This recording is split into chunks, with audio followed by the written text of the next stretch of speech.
Hello friends. मैं सी अरुण गुप्ता और आज हम लोग बात करने वाले हैं डायरेक्ट टैक्स कोड 2025, जिसका डिस्कशन सभी जगह चल ही रहा है अभी। अब रीजन भी है, लोगों में क्यूरियोसिटी है कि क्या आने वाला नया, कैसे हम लोग को इम्पेक्ट करेगा और रीजन क्या है।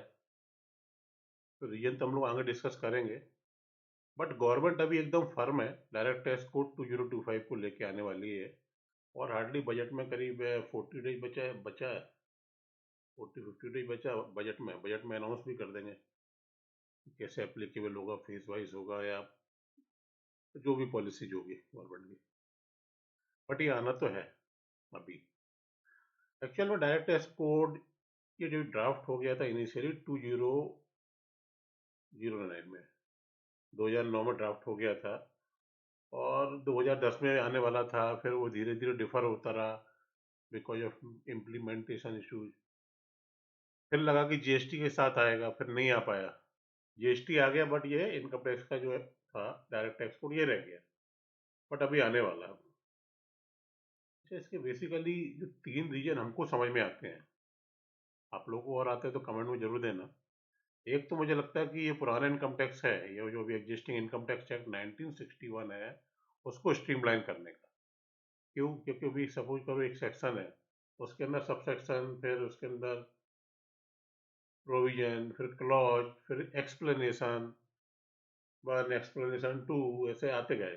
क्यों? क्योंकि पुराना है और जो जो बजट में अमेंडमेंट आता रहा तो उसी सेक्शन में करके उनको एक्सप्लेनेशन वन टू प्रोविजन सब प्रोविजन में कर दिया, वो मैच होता गया। कोई जोरा जरा सा सेक्शन लंबा होता होता एक्सपेंड ही हो गया, तो उसको स्ट्रीमलाइन करेंगे। दूसरा, गवर्नमेंट का क्या डाटा बोलता है कि अभी जो टैक्स ब्रैकेट में जो आते हैं या जो रिटर्न फाइल कर रहे हैं टैक्स कॉम्प्लाइंस में, वो हार्डली 1 या 2% ऑफ इंडियन पॉपुलेशन है जो टैक्स दे रहे हैं अभी। तो उनका ये भी है कि इसको एक्सपेंड करना है, ग्रेजुअली इसको 7 to 8% तक लेके आने का है, ताकि कॉम्प्लायंस भी बढ़ेगा और रेवेन्यू कलेक्शन भी आ जाए गवर्नमेंट का। तीसरा जो सबसे इम्पोर्टेंट है, मल्टीनेशनल्स का टाइम चल रहा, कंपनी इनकॉर्पोरेट होती है और उसकी एंटिटी सब्सिडरी ग्लोबली 8-10 जगह जितनी कंट्रीज में उनको लेके जाना है वहाँ लेके जाते हैं, सब जगह रिटर्न फाइल कर रहे हैं, ग्लोबल इकोनॉमी बूम पर है।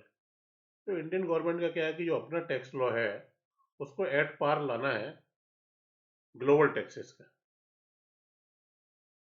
ठीक है, तो ग्लोबल टैक्सेस में सब जगह जो चेंजेस हैं या जो अभी लॉ है, देखा है गवर्नमेंट को उसकी लाइन पे लेके आने का प्लान है। तो मैंने करीब 13-14 साल काम किया इंटरनेशनल टैक्सेशन में, मैंने देखा है वहाँ पे फॉरेन कंट्रीज के टैक्स लॉ देखा मैंने, इवन मैक्सिको, नीदरलैंड, इटली, बहुत स्ट्रीमलाइन रहता है।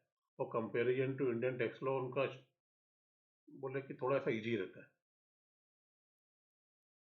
तो अपने यहाँ भी गवर्नमेंट का यही प्लान है। क्या क्या बेसिक चेंजेस जो लेके आ रहे हैं अभी डायरेक्ट टैक्स कोड में comparative to income tax act 1961, क्या चेंजेस एक्सपेक्टेड हैं, बेसिक चेंजेस, वो हम लोग डिस्कस करेंगे। ठीक है, पहला चेंज, अभी हमारे एग्जिस्टिंग इनकम टैक्स एक्ट 1961 में रेजिडेंट की 3 कैटेगरी है। ठीक है, पहला resident, non resident, resident but not ordinary resident, RNOR, 3 category है।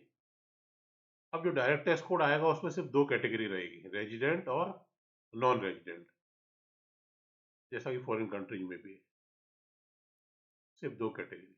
ठीक है, फिर अपने यहाँ एक कॉन्सेप्ट है प्रीवियस ईयर और असेसमेंट ईयर। तो नया डायरेक्ट टैक्स कोड में इन दोनों कॉन्सेप्ट को हटा दिए और फिनेंशियल ईयर का कॉन्सेप्ट लेके आए, जो मैं बोल रहा था अगेन ग्लोबली एक्सेप्टेड है, सभी जगह फिनेंशियल ईयर यूज होता था। ठीक है, तो 2 चेंजेस तो ये होगा, एक रेजिडेंट की कैटेगरी में, दूसरा प्रीवियस ईयर असेसमेंट ईयर हट जाएगा, फिनेंशियल ईयर रहेगा।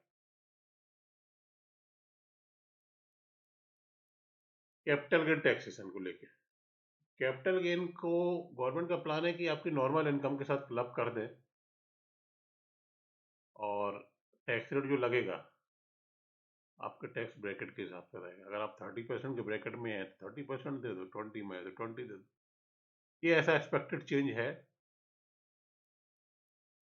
डायरेक्ट टैक्स कोड 2025 में। तो ये कैपिटल गेन से रिलेटेड चेंज आ सकता है। फिर अभी हम लोग के existing tax income tax act, उसमें 5 कैटेगरी हैं, ठीक है। जो नया डायरेक्ट टैक्स कोड आएगा उसमें 2 कैटेगरी का वो सिर्फ नाम बदल, मतलब चीजें वही रहेगी, नाम चेंज कर दिया। क्या? इनकम फ्रॉम सैलरी जो फर्स्ट हेड होता था हमारा, या है अभी, उसको अब बोलेंगे हम लोग एम्प्लॉयमेंट इनकम। ठीक है, समझ आता है? सैलरी और एम्प्लॉयमेंट इनकम हो गया।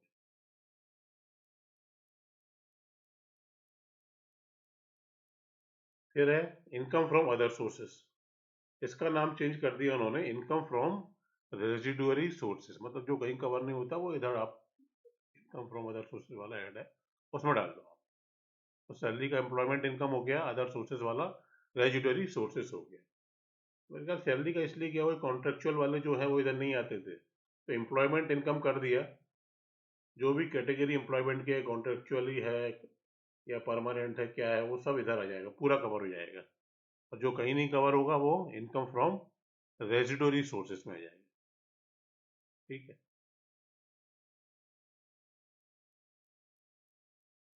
Unified tax rate for company. अब गवर्नमेंट क्या कर रही है, सिंगल टैक्स रेट लेके आना है डोमेस्टिक कंपनी और फॉरेन कंपनीज के लिए, सबके लिए लाना भी चाहिए। अभी डोमेस्टिक कंपनी के ही 4 रेट चलते हैं, कहीं 15%, फिर 22%, फिर 25, फिर वो 30%, वो कंडीशनल बेसिस पे। तो वो मैथ्स को भी खत्म करना है। ठीक है। और फॉरेन कंपनी और डोमेस्टिक कंपनीज को एट पार लेके आना है, ताकि ज़्यादा से ज़्यादा फॉरेन कंपनी इंडिया में आए। तो single tax rate for both domestic and foreign company, making corporate tax compliance easier for multinationals. Deduction in deduction and exemptions. तो अभी जो इनकम टैक्स में जो आपको डिडक्शन मिलते हैं या जो एग्जेम्पशंस हैं, उस पर भी गवर्नमेंट की नज़र है। वो बहुत सारे ख़त्म कर देंगे या हटा देंगे या उसमें चेंजेस कर देंगे, ताकि फाइलिंग प्रोसेस सिंपल हो, टैक्स कैलकुलेशन ईजी हो। अभी क्या है, अकाउंटिंग प्रॉफिट लिया, फिर दुनिया भर के एडजस्टमेंट करो, फिर टैक्स प्रॉफिट लेके आओ, तो वो एडजस्टमेंट ही कम हो जाएंगे वहाँ पे। लेकिन बोलोगे सब टैक्स प्रॉफिट ज़्यादा आ जाएगा। देखते हैं गवर्नमेंट टैक्स रेट कम करते हैं क्या, लेट्स सी। और इससे क्या है, टैक्स प्लानिंग कर लेते हैं या बोलेंगे टैक्स इवेजन हो जाता है लूप होल से, उस पर भी गवर्नमेंट कर्व करेगी, गवर्नमेंट की नज़र भी उधर है। ठीक। एक जो इम्पोर्टेंट है, टैक्स ऑडिट। अभी क्या था, चार्टर्ड अकाउंटेंट टैक्स ऑडिट कर रहे थे। अब जो नया डायरेक्ट टैक्स कोड आ रहा है 2025 नेक्स्ट ईयर, उसमें देखिए हम लोग जो अभी डिस्कस कर रहे हैं चेंजेस, ये प्रोस्पेक्ट या एक्सपेक्टेड चेंजेस ही है। तो ये एक एक्सपेक्टेशन है, कंपनी सेक्रेटरी और कॉस्ट अकाउंटेंट जो सीएमए प्रोफेशनल्स हैं, they may also be permitted to conduct tax audit. तो फिर सीएस, सीएमए, सीए तीनों टैक्स ऑडिट करेंगे। अब इसका इम्पैक्ट सीए की प्रैक्टिस पे कितना आएगा वो तो पता नहीं, आएगा तो सही।